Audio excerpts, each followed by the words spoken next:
This step is optional, but we're now going to go ahead and add some lens flare to this image.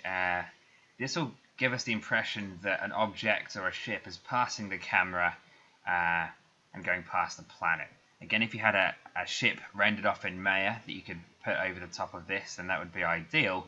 But for now, I'm just going to use a lens flare and pretend that it's the engines of a passing ship passing the camera.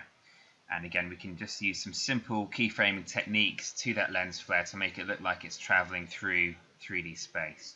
You could also use similar principles to make it look like there's a star or something behind the planet, but the lighting isn't quite set up for that kind of shot. So I'll drag my time slider to 0, and in the master planet shot, I'm going to go to Layer, Effect, Generate, lens flare.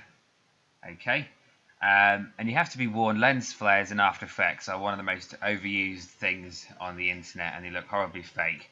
But I'm just using this to essentially teach the principle of keyframing.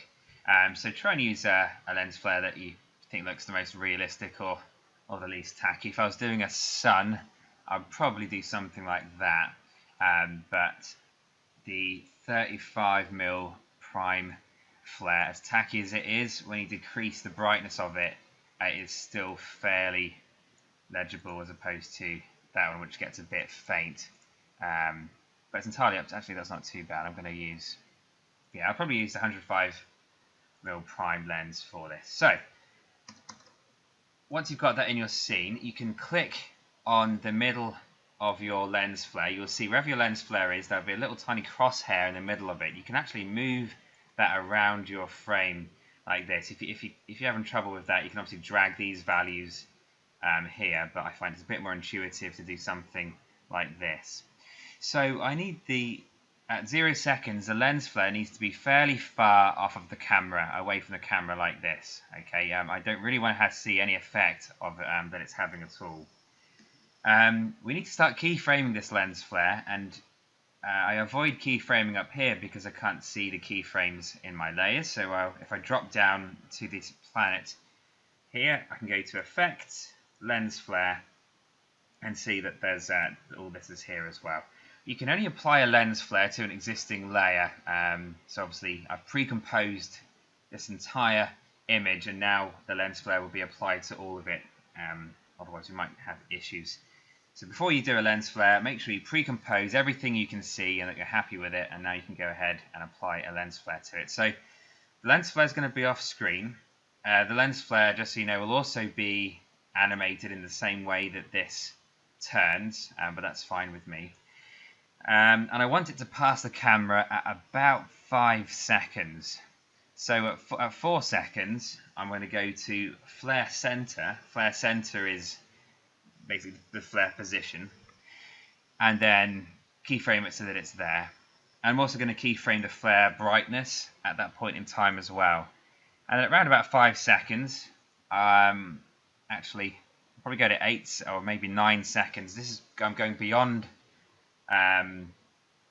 where we want the video to render, and I just want the lens flare to be somewhere over here in this third of the screen. Perhaps it's gone down somewhere like that. Okay. And at this point in time, I want the flare to be much less bright as well. So again, I need to add a keyframe for flare brightness here, but I don't really want to change it from 100% yet. If this ever happens to you, you can just go and click on this little diamond over here, which basically tells After Effects to add a keyframe anyway, even though you didn't change anything. Now hold down Shift and snap over to the last keyframe, and drag the flare brightness down to something that looks fairly realistic. So something like that will be absolutely fine. Okay, so it gets nice and small and far away. And so if you hit play now, it will just pass the camera like this and doesn't look too impressive.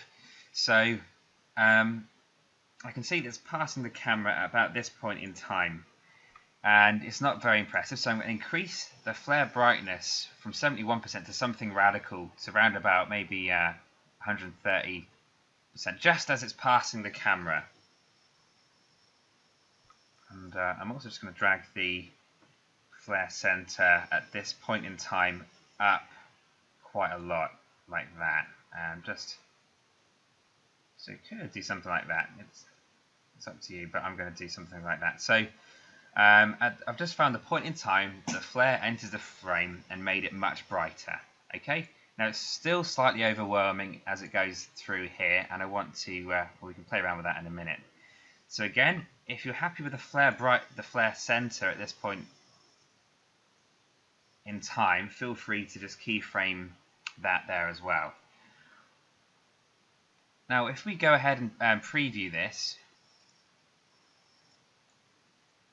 we can see that what's going to happen with the flare. So it will just come past the camera like that, and it doesn't look like it's really going that close to the camera. It kind of travels at the same speed all the way through this scene. I can also see it's animating beyond, actually. I do want it to end at 8 seconds, so I'm just going to drag that to around about there so that it's passed beyond the edge of the planet by the time we get to the end of our video. But it's moving at a constant speed, and that's not something I'm very happy with. So obviously, as things are closer to the camera, they would appear to be moving faster, and the further away things are, the slower they look. So when you look at an airplane flying high up in the atmosphere above you, it looks like it's going fairly slow relative to what you can see. So to give this some acceleration and deceleration, I need to select all my keyframes, and then I need to hit, on the keyboard, I need to hit F9, which will pause my screen capture, so let me just do this. But hit F9 on the keyboard, and I'll be right. I can't do it. Okay, so you guys can hit F9. I'm just going to go to Keyframe Assistant and go to Easy Ease. It's called Easy Ease, and basically the keyframes will go from diamonds to looking like little hourglassy things, and that's fine.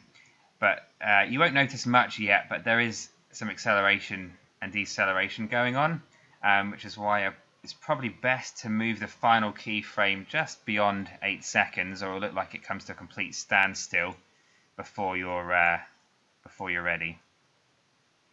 And then I'm going to drag these a bit to the left as well, just so we've got a bit longer. Okay, so now what we're going to do is find some keyframes fairly near the end of our animation, because at the moment it's moving at a constant speed. And if you find 2 keyframes near the end, I'm just going to tell After Effects to not change any values, but just to simply add keyframes to the brightness and flare center. And so nothing's changed yet, but we've now got 2 additional keyframes.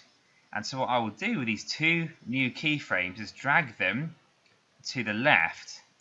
And what this will or should do is make the lens flare go really quickly from this point to that point, and then it will take much longer to go from that point to that point, because I've just dragged it and slowed it down a lot.